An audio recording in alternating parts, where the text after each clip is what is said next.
फिर से स्वागत है आपके अपने YouTube चैनल देव जी के ट्रिक्स में। तो दोस्तों हम यहाँ पर डेली की तरह यहाँ पर लेखपाल का मॉडल पेपर सॉल्व करेंगे, जो कि डेली क्लास आपकी होती है 3 बजे होती है, ठीक है ना। तो आप लोग डेली यहाँ पर टेस्ट लगा सकते हैं। यहाँ पर अगर थ्योरी भी पढ़ना है टेस्ट पेपर तो आप हमसे लगाते रहते हैं, लेकिन जब तक आपको यहाँ पर बेसिक का ज्ञान नहीं होगा, अर्थात ग्रामीण परिवेश अगर आपने थ्योरी में नहीं पढ़ा होगा, तो भी आप पूरा अपना जो टारगेट है वो आप नहीं पा सकते हैं। तो देख सकते हैं कि चक्षु प्रकाशन में यहाँ पर आपके ग्राम समाज एवं विकास की एक पुस्तक आपको दिखाई दे रही होगी, है ना।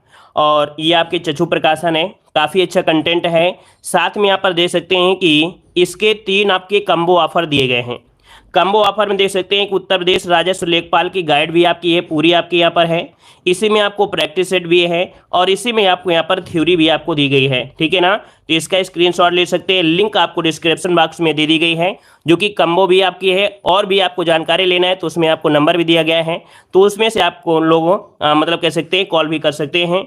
नवीनतम पैटर्न जो कि आप लोग देख सकते हैं 8/12/2021 के आधार पर ये आपकी बनाई गई पुस्तक आपकी है। काफ़ी लोगों के पास होगा भी, और देख सकते हैं कि इसमें कैसा है हम आपको दिखा भी दे रहे हैं। काफ़ी अच्छा कंटेंट है, बहुत ही सीक्वेंस में आपको दिया गया है, समझाया बहुत अच्छी तरीके से गया है, मतलब हर एक पॉइंट टू पॉइंट आपको बता दिया गया है। देख सकते हैं ये जैसे पॉइंट है उसी हिसाब से आपको पढ़ना भी आपको है, पॉइंट टू पॉइंट आपको पढ़ना है, ठीक है। काफ़ी लोगों के पास ये पुस्तक होगी भी ऑलरेडी। और देख सकते हैं कि कैसे पढ़ना, मतलब इसमें आपको प्रैक्टिस सेट भी हर एक टॉपिक के दिए गए हैं।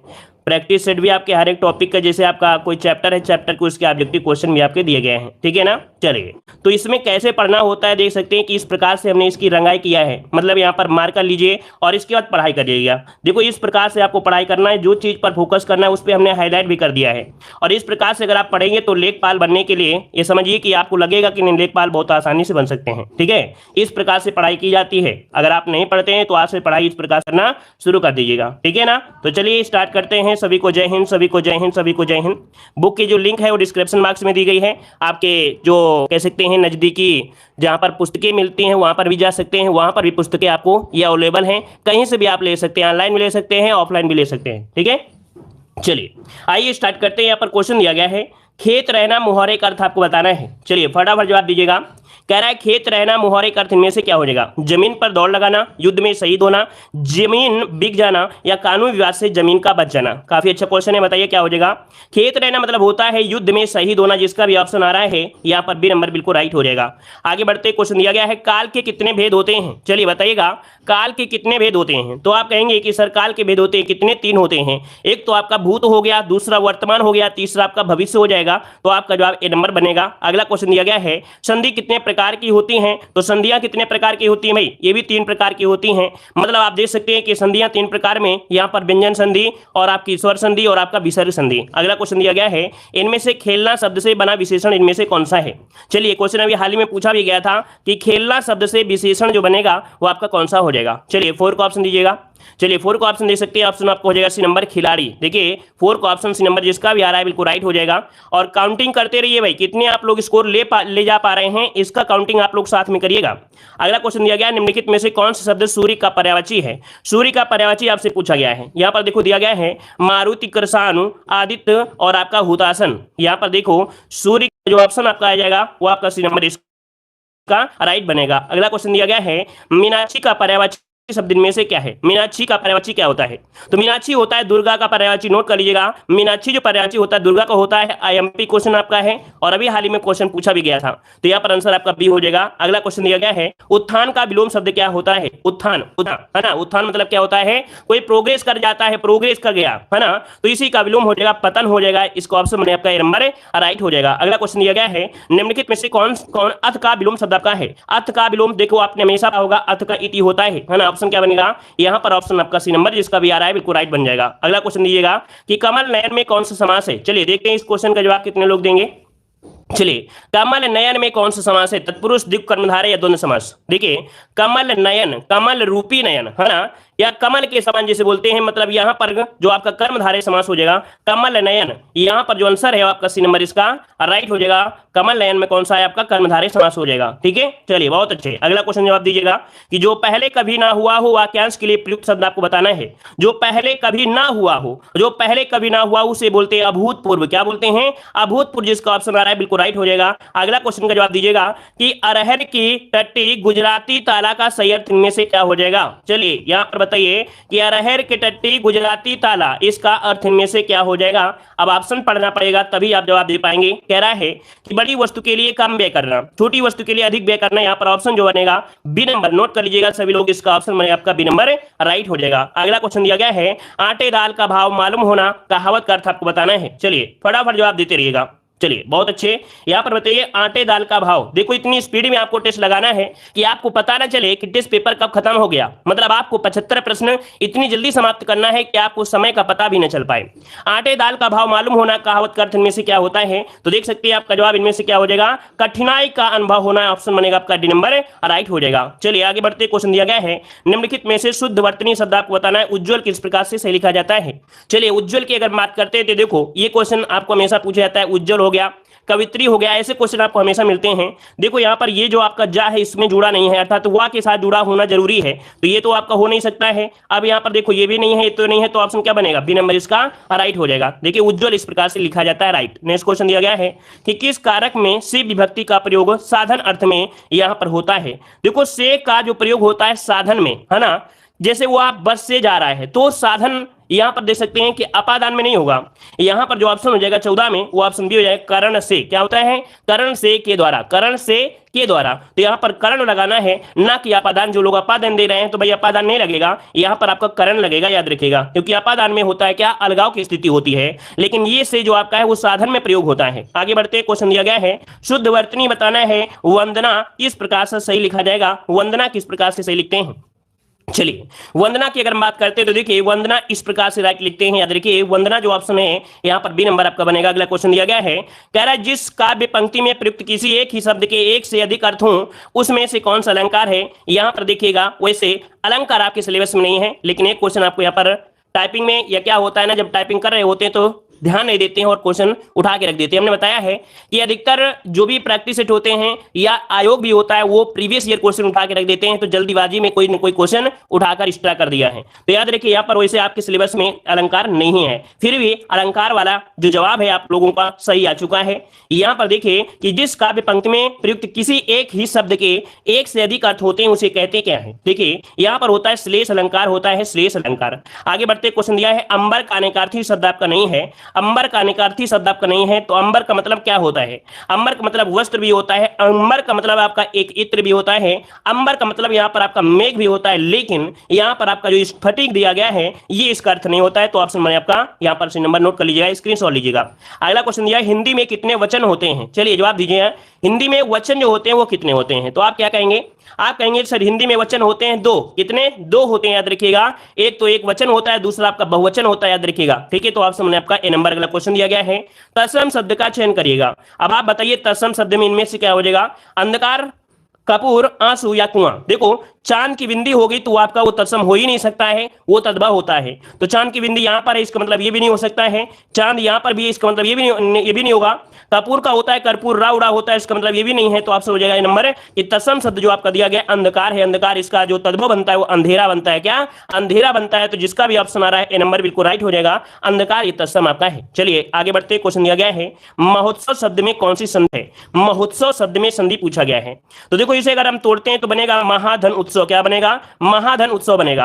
अब ये देखिए ओ की मात्रा आपको हमने बताया है कि ओ की मात्रा जो होती है स्वर संधि में वो आपकी गुण संधि में होती है। याद रखिए गुण संधि में ओ की मात्रा होती है, ए की मात्रा होती है, और तीसरा रूल होता है जिसमें अर लगा होता है, जैसे महर्षि हो गया। तो यहाँ पर आंसर आपका सी नंबर इसका राइट बनेगा। अगला क्वेश्चन दिया गया है पीछे पीछे चलने वाला वाक्यांश के लिए एक शब्द क्या हो जाएगा। पीछे पीछे चलने वाला, जो पीछे पीछे चलता है उसे कहते हैं यहाँ पर अनुगामी कहते हैं। क्या बोलते हैं, अनुगामी। इसका ऑप्शन बनेगा पीछे पीछे चलने वाले को अनुगामी कहा जाता है, ऑप्शन डी नंबर बनेगा। अगला क्वेश्चन दिया गया है निम्नलिखित में से कौन तत्सम शब्द है? चलिए तत्सम शब्द की पहचान करिए। अटारी, अजान, आसीत या अगुआ। चलिए 22 नंबर में थोड़ा दिमाग लगाइए, थोड़ा सा अगर आप दिमाग लगा गए तो आंसर आपके सामने मिल जाएगा।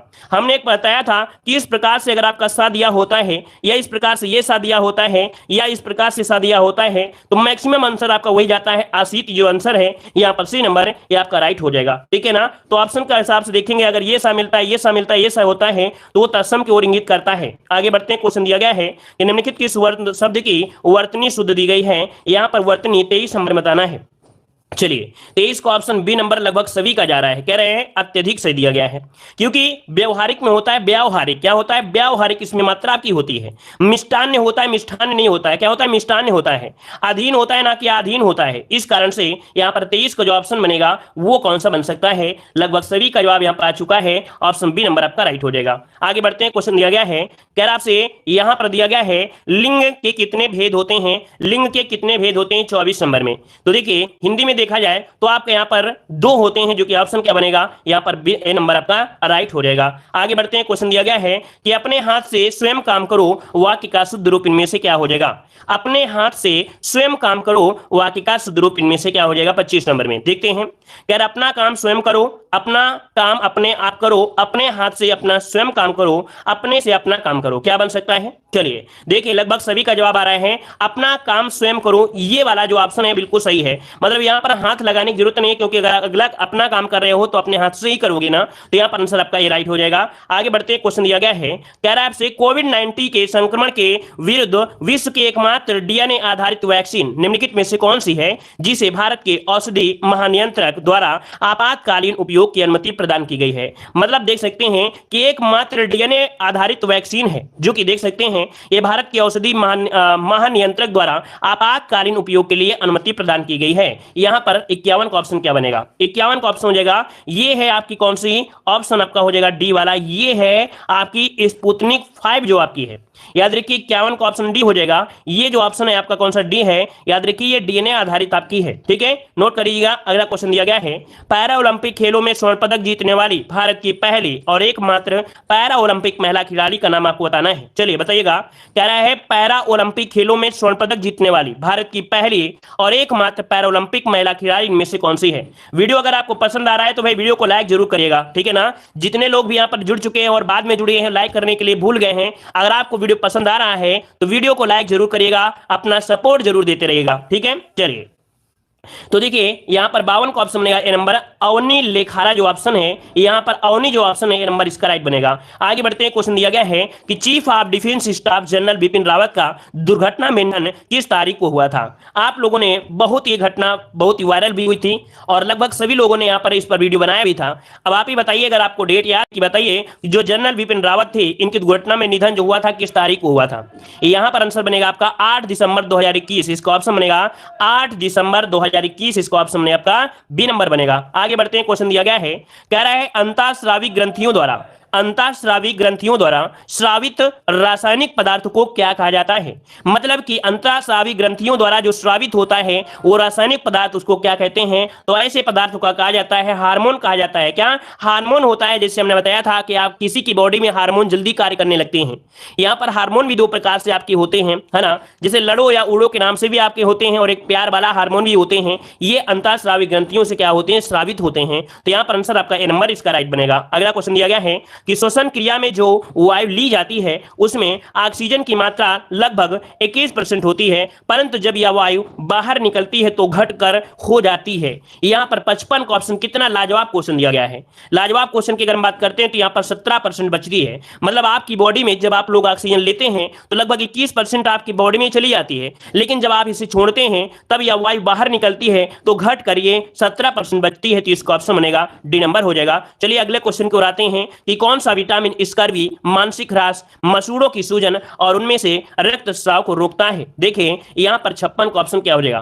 तो 56 का ऑप्शन होता है स्कर्वी, अर्थात यहां पर जो ऑप्शन सी है विटामिन सी। हमने बताया था कि अगर आपकी बॉडी में आपके दांतों में अगर दर्द होता है, आपके दांतों से खून आता है, पायरिया की शिकायत है, इसका मतलब है कि आपकी बॉडी में कहीं ना कहीं विटामिन सी की कमी है। तो विटामिन सी को यहां पर ज्यादा से ज्यादा गोली ली जाती है, विटामिन सी की गोलियां भी आती हैं। विटामिन सी के लिए बहुत ही पदार्थ आपके यहाँ अर्थात खाने वाले भी आपके हैं, फल है, आंवला है, ऐसा सेवन किया जाता है। तो ऑप्शन क्या हो जाएगा आपका बी नंबर हो जाएगा। साथ में हमने आपको ये बताया था कि विटामिन सी की अगर आपकी पूर्ति रहती है आपकी बॉडी में तो आपकी सुंदर निखार भी आता है, बालों में चमक भी आते हैं, सुंदर दांत भी दिखाई देते हैं। तो इस कारण विटामिन सी का होना जरूरी है आपकी बॉडी में और पर्याप्त मात्रा में। ठीक है, चलिए अगला क्वेश्चन दिया गया है कि किसके द्वारा एक थका हुआ पहलवान पुनः शक्ति प्राप्त कर सकता है।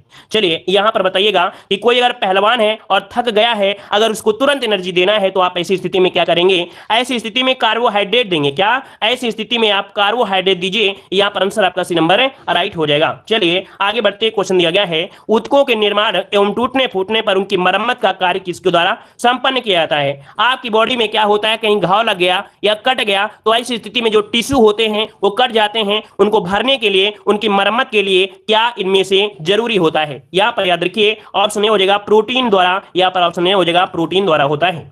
चलिए आगे बढ़ते, क्वेश्चन दिया गया है कि लिगामेंट एक संरचना है जो कि जोड़ती है। लिगामेंट जो संरचना है वो जोड़ती है, यहां पर किसको जोड़ती है। चलिए यहां पर देखिए 59 का जो ऑप्शन बनेगा वो अस्थि से अस्थि को जोड़ती है। याद रखिए अस्थि से अस्थि को जोड़ती है लिगामेंट। जैसे आपके घुटने होते हैं, घुटने में क्या होता है, बीच में मांस नहीं होता है, लिगामेंट होता है। जैसे एक ये हड्डी हो गई, एक ये हड्डी हो गई, इसके बीच में मांस नहीं होता, इसमें लिगामेंट होता है। तो हड्डी से हड्डी, यहां पर जो ऑप्शन है आपका 59 का वो आपका बी नंबर बनेगा। ठीक है, चलिए बोन टू बोन अगला क्वेश्चन कह रहा है मनुष्य के शरीर में अधिकांश भोजन कहां पचता है। चलिए बहुत अच्छा क्वेश्चन है कि मनुष्य के शरीर में अधिकांश भोजन कहां पचता है। इसका आंसर क्या हो जाएगा, देखिए इसका आंसर होता है छोटी आंत में। हमने बताया था कि भोजन का पाचन जो शुरुआत होती है वो मुख से हो जाती है, लेकिन अधिकांश जो भोजन का पाचन होता है वो छोटी आंत में ही पाचन होता है और यहीं पर भोजन का स्वांगीकरण होता है। मतलब भोजन के जो तत्व होते हैं वो अलग अलग आपके बंटने भी लगते हैं। तो यहां पर आंसर आपका सी हो जाएगा। अगला क्वेश्चन दिया गया है घरेलू प्रकाश के लिए प्रयुक्त लैंप किस क्रम में जोड़े जाते हैं। मतलब जो घरेलू प्रकाश होते हैं उसके लिए जो लैंप आपके होते हैं, लैंप मतलब ये केरोसिन वाले नहीं, यहां पर जो बल्ब होते हैं तो इनको किस क्रम में आपको रखा जाता है। चलिए 61 की अगर बात करते हैं तो ये समानांतर क्रम में होते हैं। क्या समानांतर क्रम, जिसका भी ऑप्शन आ रहा है बिल्कुल इसका राइट हो जाएगा बी नंबर। अगला क्वेश्चन दिया गया है कि एक साबुन के बुलबुले को ऋण आवेश जाए तो इसकी जो त्रिज्या होती है वो क्या हो जाएगी। जैसे आप कपड़े धुल रहे हैं और बुलबुला आपका रहता है, इस स्थिति में अगर ऋण आवेश दे देते हैं तो इसकी जो त्रिज्या होती है, त्रिज्या मतलब आप देख सकते हैं इसकी त्रिज्या क्या होगी, ये होगी। तो इसकी जो त्रिज्या में परिवर्तन होगा क्या हो जाएगा, त्रिज्या बढ़ जाती है। याद रखिए, नोट कर लीजिएगा, एक साबुन के बुलबुले को ऋण आवेश करने पर इसकी जो त्रिज्या होती है वो बढ़ जाती है। इसका ऑप्शन बनेगा यहाँ पर आपका सी नंबर। आगे बढ़ते, क्वेश्चन दिया है किलोवाट घंटा मात्रक किसका है। चलिए किलोवाट घंटा जो मात्रक है ये किसका मात्रक है, 63 का ऑप्शन दीजिएगा।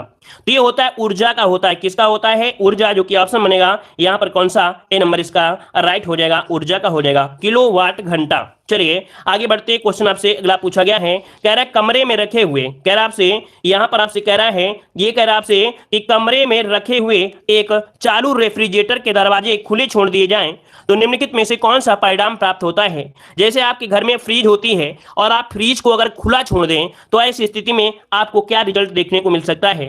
तो याद रखिएगा कमरा जो होगा वो धीरे धीरे क्या होगा, ठंडा हो जाएगा या कमरा यहां पर गर्म हो जाएगा। तो नोट करिएगा कि कमरा धीरे धीरे गर्म हो जाएगा। मत सोचिएगा कि फ्रिज से पानी ठंडा होता है, लेकिन याद रखिएगा कि अगर इसे खुला छोड़ देते हैं तो कमरे का जो टेम्परेचर होता है वो धीरे धीरे यहां पर बढ़ जाता है। याद रखिएगा, ठीक है। चलिए जैसे कि हमने आपको उदाहरण बताया था कि अगर कोई फ्रिज है तो फ्रिज में अगर एक गिलास है, दो गिलास आपके हैं, दो गिलास में एक गिलास में ठंडा आपका दूध है और एक गिलास में गर्म दूध है, दोनों को अगर रखा जाता है तो यहां पर गर्म वाला जो आपका गिलास होगा, गर्म वाला जो गिलास होगा वो जल्दी जम जाता है। ठीक है, आगे बढ़ते हैं, क्वेश्चन आपसे अगला पूछा गया है, कह रहा आपसे दांत के डॉक्टर का जो दर्पण होता है वो क्या होता है। अर्थात जो दांत के डॉक्टर होते हैं उनके पास जो दर्पण होता है वो कैसा होता है। तो इसका मतलब इनके पास ऐसा होता होगा जो छोटी चीज को बड़ा देखने में यूज करते हैं। मतलब छोटी चीज को बड़ा करके देखेंगे तभी तो दांत पर पता चल पाएगा कि नहीं। तो देखिए यहाँ पर 65 का ऑप्शन बनेगा कौन सा, बी नंबर अवतल दर्पण होता है। याद रखिए बी नंबर अवतल दर्पण आपका हो जाएगा। क्लियर है, आगे बढ़ते, क्वेश्चन दिया गया है कि संध्या के समय जब सूर्य क्षितिज से नीचे चला जाता है तो क्या होता है। कह रहा है जब शाम होती है, जब शाम होती है जो सूर्य होता है क्षितिज से नीचे चला जाता है तो ऐसी स्थिति में यहां पर होता क्या है। पहला ऑप्शन पढ़िएगा कि वह कुछ समय तक दिखाई देता रहता है क्योंकि पृथ्वी के समीप की वायु ऊपरी वायु से अधिक सघन होती है। फिर दिया है कि वह दिखाई नहीं देता है। फिर कह रहा है या कुछ समय तक दिखाई देता है क्योंकि पृथ्वी की वायु ऊपरी वायु की अपेक्षा विरल होती है। तो देखो इसका जो ऑप्शन बनेगा वो आपका ए नंबर इसका बनेगा। नोट कर लीजिएगा कि वह कुछ समय तक दिखाई देता रहता है क्योंकि पृथ्वी के समीप की वायु ऊपरी वायु से अधिक सघन हो जाती है। तो इसका ऑप्शन ए नंबर नोट करिएगा। अगला है कि राष्ट्रीय बालिका दिवस कब मनाया जाता है, बताइएगा। यहां पर साथियों राष्ट्रीय बालिका दिवस कब मनाते हैं 67 नंबर में।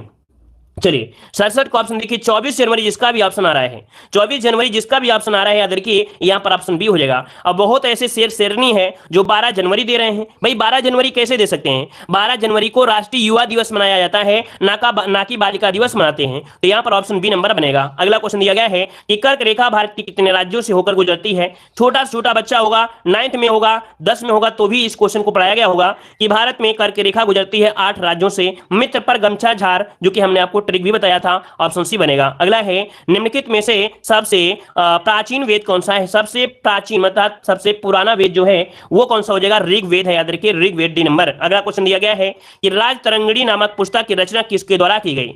राज तरंगिणी पुस्तक किसके द्वारा रचित की गई है? चलिए क्या बनेगा? कल्हड़, जिसका ऑप्शन आ रहा है बिल्कुल नंबर आपका हो जाएगा यहां पर राज तरंगिणी कल्हड़, इसका ऑप्शन में आपका ए नंबर हो जाएगा कल्हड़। अगला क्वेश्चन दिया है कि उच्च सदन का राज्यसभा की सदस्यों का कार्यकाल कितने वर्षों का होता है?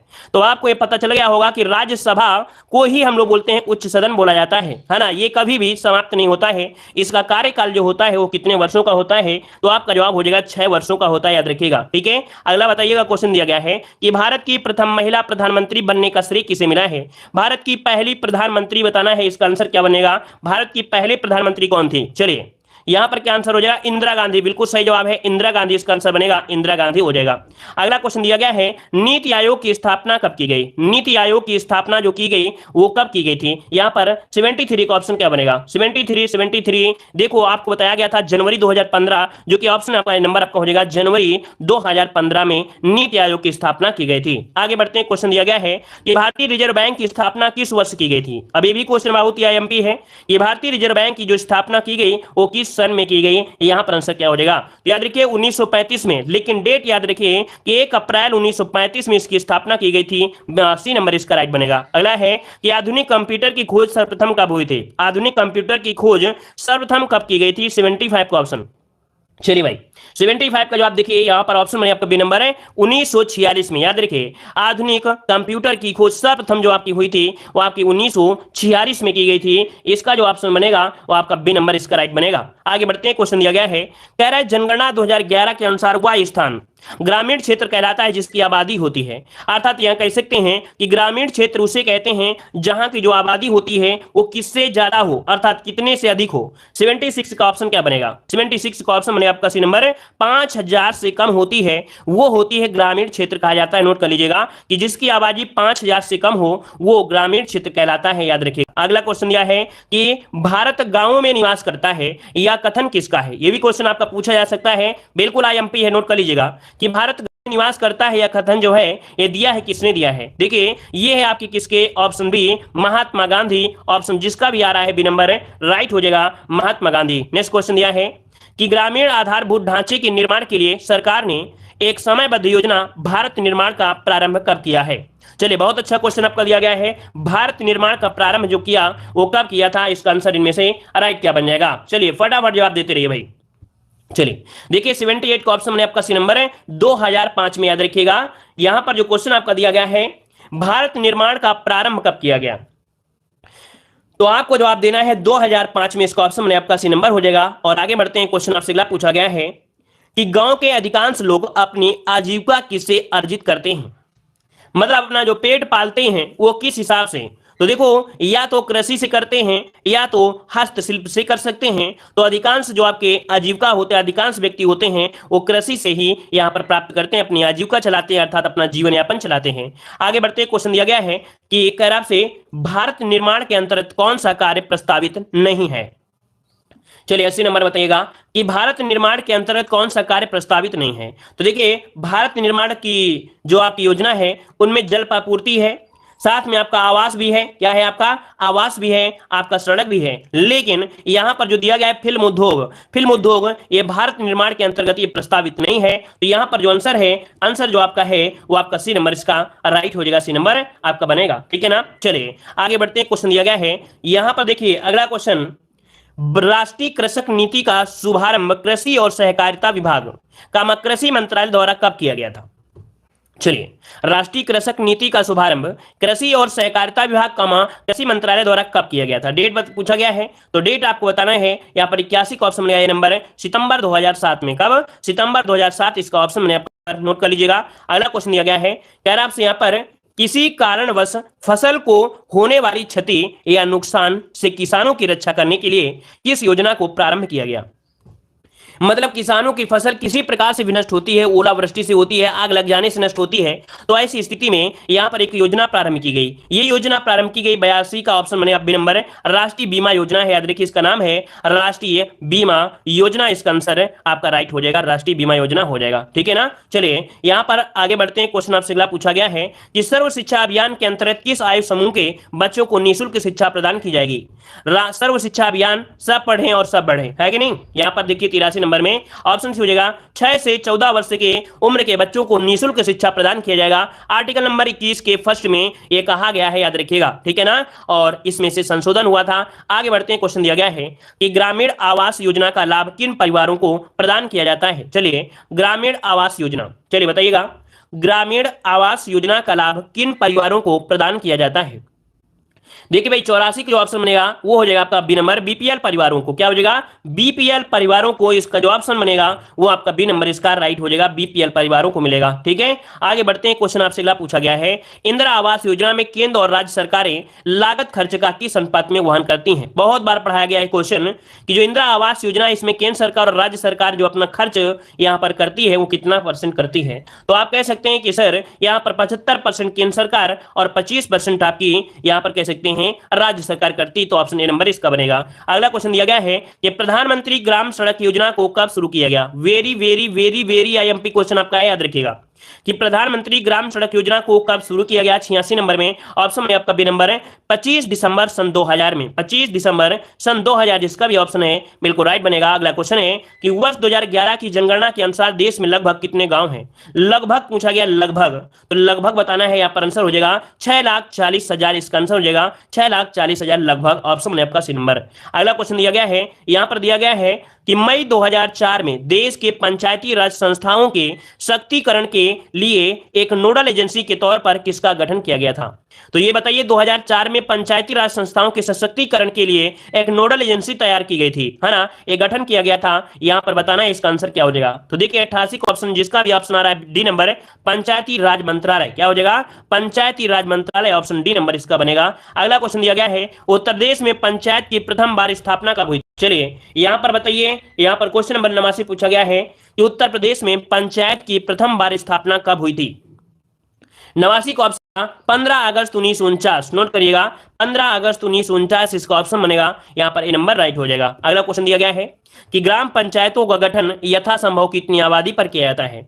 अगर आपको ग्राम पंचायत का गठन करना है तो लगभग कितनी आबादी होनी चाहिए। यहां पर 90 का ऑप्शन बनेगा सी नंबर, लगभग 400 आबादी पर यहां पर ग्राम पंचायत का गठन किया जा सकता है, ऑप्शन में आपका ए नंबर। अगला क्वेश्चन दिया गया है, कह रहा है ग्राम पंचायतों में, कह रहा पंचायतों में मतदान बनाने के लिए, मतदान करने के लिए न्यूनतम आयु कितनी निर्धारित है। बिल्कुल इजी क्वेश्चन है। यहां पर आपका जवाब हो जाएगा 18 वर्ष हो जाएगा। देखिए क्वेश्चन में काफी लोग गलतियां करेंगे, लेकिन आपसे पूछा गया है, क्या पूछा गया है, मतदान बनने के लिए, और मतदान आप लोग देते हैं तो भाई 18 वर्ष में ही तो देते हैं। ये नहीं पूछा गया है कि पंचायत का चुनाव लड़ने के लिए कितनी उम्र होनी चाहिए, ये नहीं पूछा गया है। आपसे पूछा गया है कि पंचायत में मतदाता बनने के लिए अर्थात वोट देने के लिए यहां पर कितनी उम्र होनी चाहिए। समझ में आ गया होगा। यहां पर 18 वर्ष करना है, 21 वर्ष मत लगाइएगा। ठीक है ना, क्लियर है ना। जल्दीबाजी में क्वेश्चन गलत हो जाते हैं, यही जल्दीबाजी आपको संभालना है, आपको रिवीजन करना है। ठीक है। अगला क्वेश्चन दिया गया है, पंचायतों के सदस्य अथवा प्रधान अन्य प्राधिकारियों के लिए न्यूनतम आयु कितनी होनी चाहिए। अब यहां पर जवाब दीजिए, यहां पर जो आंसर है 92 का डी हो जाएगा 21 वर्ष। यहां पर आप 21 वर्ष लगाइए। अगला क्वेश्चन दिया गया है कि उत्तर प्रदेश में, देखिए आपको बता दें कि पंचायत से कम आपकी 4 क्वेश्चन, कम से कम 4 क्वेश्चन आपके बनेंगे। पंचायती राज व्यवस्था से कम आपके 4 क्वेश्चन बन सकते हैं, क्योंकि आपके सिलेबस में ये अलग से एक टॉपिक जोड़ा भी गया है ना। तो देखिए यहां पर दिया है कि उत्तर प्रदेश में पंचायतों की त्रिस्तरीय प्रणाली किस वर्ष लागू की गई थी। ये लागू की गई थी, आपका जवाब बनेगा क्या भाई, यहां पर आपका जवाब हो जाएगा पंचायतों की त्रिस्तरीय प्रणाली जो लागू की गई थी आपके 61 और 62, ऑप्शन ए नंबर इसका बनेगा। आगे बढ़ते क्वेश्चन दिया गया है, कह रहा है यहां पर देखो अगला क्वेश्चन, इस वाले क्वेश्चन में थोड़ा सा इस वाले क्वेश्चन में थोड़ा सा डाउट है, अभी हम बताते हैं। वैसे इसमें 61 62 आपका है, शायद इसमें से 92-93 में अच्छा 92-93 पंचायती राज व्यवस्था। चलो अभी इस क्वेश्चन को अभी हम बता रहे हैं, ठीक है ना। अगला क्वेश्चन सॉल्व करिए। कह रहा है भूमि के हक कामा सीमांकन एवं बंटवारे से संबंधित किस अधिकारी के यहाँ चलते हैं। अर्थात यहाँ पर भूमि के हक के लिए कोई अगर है और अगर सीमांकन है और बंटवारा संबंधित अगर वाद है तो किस अधिकारी के यहाँ चलते हैं। यहाँ पर देखिए 94 नंबर में, तो 94 का ऑप्शन बनेगा यहाँ पर बी नंबर, जो उप जिलाधिकारी होते हैं अर्थात एसडीएम जो होते हैं उप जिलाधिकारी, इसका ऑप्शन बी नंबर आपका बनेगा। क्लियर है। आगे बढ़ते हैं, क्वेश्चन दिया गया है, कह रहे जिला स्तर पर शांति व्यवस्था बनाए रखने का उत्तरदायित्व किस अधिकारी पर होता है। ये बताइएगा कि अगर आप जिला स्तर पर शांति व्यवस्था बनाए रखने का उत्तरदायी जो दिया गया है किसको दिया गया है। यहाँ पर देखिए इसका जो आंसर बनेगा वो है आपका जिला अधिकारी अर्थात जो आपका डीएम होता है वो शांति व्यवस्था बनाए रखने का यहाँ पर कह सकते हैं अधिकार दिया गया है, दायित्व सौंपा गया है ना। अगला क्वेश्चन दिया गया है कि ग्राम पंचायत के सदस्यों या प्रधानों के निर्वाचन से संबंधित याचिकाओं की जो सुनवाई करता है वो कौन करता है। चलिए 96 का ऑप्शन में से क्या हो जाएगा, 96 का ऑप्शन हो जाएगा यहाँ पर उप जिलाधिकारी, इसका भी ऑप्शन बनेगा पी नंबर, उप जिलाधिकारी हो जाएगा। ठीक है। चलिए अगला क्वेश्चन यहां पर आपसे दिया गया है, क्वेश्चन आपसे अगला है। चलिए यहां पर दिया उत्तर प्रदेश में चकबंदी योजना प्रारंभ किस वर्ष हुआ था। चलिए बताइएगा चकबंदी योजना किस वर्ष आपकी प्रारंभ की गई, चकबंदी योजना किस वर्ष प्रारंभ की गई। यहाँ पर क्या हो जाएगा, चा से चकबंदी और चा से 54 है ना। 97 का जो ऑप्शन बनेगा आपका डी हो जाएगा, यहाँ पर 1954 इसका ऑप्शन बन जाएगा। अगला क्वेश्चन दिया गया है, कह रहा आपसे कि उत्तर प्रदेश में भू राजस्व अधिनियम 1901 की धारा 23 किसके संबंध में है।